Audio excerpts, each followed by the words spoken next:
जळगाव शहरामध्ये विसर्जन मिरवणुकीच्या निमित्तानं जळगाव जिल्हा प्रशासनाच्या वतीनं पाहणी दौरा आयोजित करण्यात आला होता। या पाहणी दौऱ्यात जळगाव जिल्ह्याचे पोलीस अधीक्षक डॉक्टर महेश्वर रेड्डी, पोलीस उपअधीक्षक नखाते, उपविभागीय पोलीस अधिकारी संदीप गावित, महापालिका आयुक्त ज्ञानेश्वर ढेर यांच्यासह प्रशासनातील प्रमुख अधिकारी वर्ग उपस्थित होता। विसर्जन मिरवणुकीचं काटेकोर नियोजन या पाहणी दरम्यान करण्यात येणार आहे। यासोबतच कायदा सुव्यवस्थेचं काटेकोर नियोजन जिल्हा प्रशासनाच्या वतीनं करण्यात येत आहे। विसर्जन मार्गात असणारे खड्डे त्यासोबतच येणाऱ्या अडचणी तत्काळ सोडवण्यासाठी जिल्हा प्रशासनाच्या वतीनं आयोजित पाहणी दौऱ्यानिमित्त तत्काळ मार्गी लागावे यासाठी प्रयत्न केले जाणार आहेत।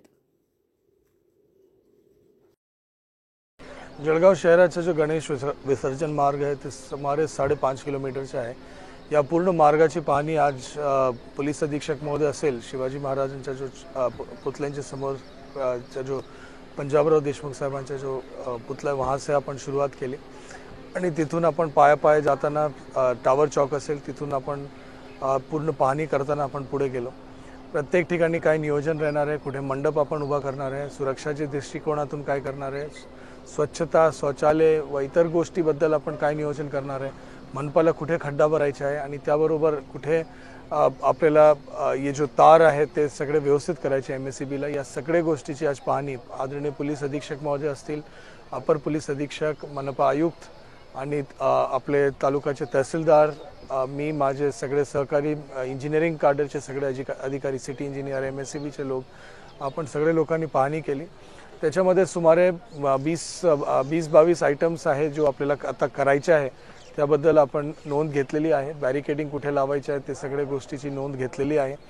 मागच्या वर्षाची तुलनेने यावर्षी कसा आपण सुधार करू शकतो त्याबद्दल आपण लक्ष दिलेलं आहे आणि कुठल्याही प्रकारची अडचण होणार नाही, वेळेवर आपले गणपतीचे विसर्जन व्यवस्थितपणे आणि वेळेवर पूर्ण होणार आणि कुठल्याही प्रकारची अडचण, वाद वगैरे निर्माण होणार नाही, या सगळ्या गोष्टीची गणपती महामंडळ बरोबर आपण नियोजन केलेलं आहे। आणि मी जळगावचे सगळे नागरिकांना विनंती करतो की ज्या पद्धतीमध्ये आतापर्यंत आपण आचारसंहिता करून व्यवस्थित शिस्तबद्ध पद्धतीमध्ये आपण गणपतीचे विसर्जन करत राहिले, तसंच यावर्षी पण आपण करावं ही माझी विनंती आहे आणि सगळे मंडळांचे चांगलं सहकार्य आणि प्रशासनातर्फे आपण पूर्ण हातबल त्यांना देणार आहे ही मला आपल्याला आश्वासन आहे। सालाबादाप्रमाणे श्री गणेशोत्सवाच्या शेवटच्या टप्प्यात आपण पोहोचतोय आणि त्या अनुषंगाने विसर्जन सोयीस्कर व्हावं, सुयोग्य व्हावं, शिस्तीत व्हावं आणि मंडळाच्या कार्यकर्त्यांना कुठलाही त्रास होऊ नये याकरता आपण प्रशासनाला विनंती केलेली असते। प्रशासन आपल्या विनंतीला मान देऊन संपूर्ण म्हणजे आपण पाहिलं असेल की छत्रपती शिवाजी महाराज चौकापासनं तर मेरून तलावातला हा जो घाट आहे आपला तिथपर्यंत आपण पाहणी आत्ता करत आलेलो आहे। त्याच्यात जे मुद्दे आहेत ते मुद्दे आपण आता नोट डाऊन केलेले आहेत।